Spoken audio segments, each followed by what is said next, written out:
Tere uudiste stuudios, mikrofoni juures Rohke Debelak. Eile oli rahvakalendris karjalaskepäev. Üle terve riigi toimusid mitmed selleteemalised seminarid ja konverentsid. Põllumajandusministeerium andis teada, et on teinud ettepaneku karjalaskepäeva tähistamiseks iga kuu teisel kolmapäeval. Senine karjalaskepäeva esinemine vaid kord aastas ei rahulda karjakasvatajaid, sest vajadus oma loomakari maha lasta esineb oluliselt sagedamini kui kord aasta jooksul. Kui karjalaskepäev on aga 2 korda kuus, siis esialgsete prognooside kohaselt annab see loomakasvatajatele laiemalt kindlama jalgealuse.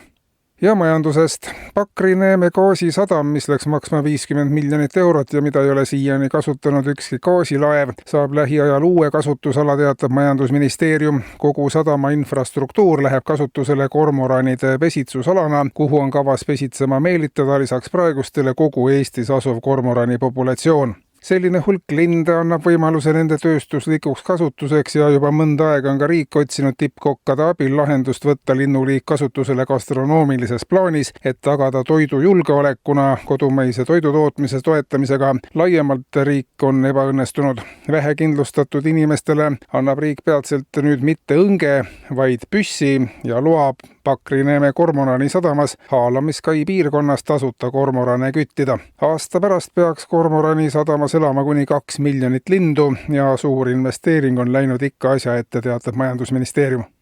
Valitsus ja Eesti Energia on aga jõudnud kokkuleppele Eesti Energia investeeringute katmise võimalustes ja juunikuust alustavad tööd esimesed elektrikerjused. 2 meetrit kõrged, enesekaitseks hästi relvastatud ja roomikutel inimest meenutavad elektrikerjused hakkavad maal ja linnas käsikäes AI-ga ringi sõitma ja inimeste uste taga investeeringuteks raha kerjama. Elektrikerjus on konkreetselt väljenduv suhteliselt vähese empaatiavõimega ja seetõttu palubki Eesti Energia elektrikerjuse nõudmistele vastu tulla. Siiski on elektrikerjus programmeeritud nii, et ta rohkem ei kerja, kui inimesel on.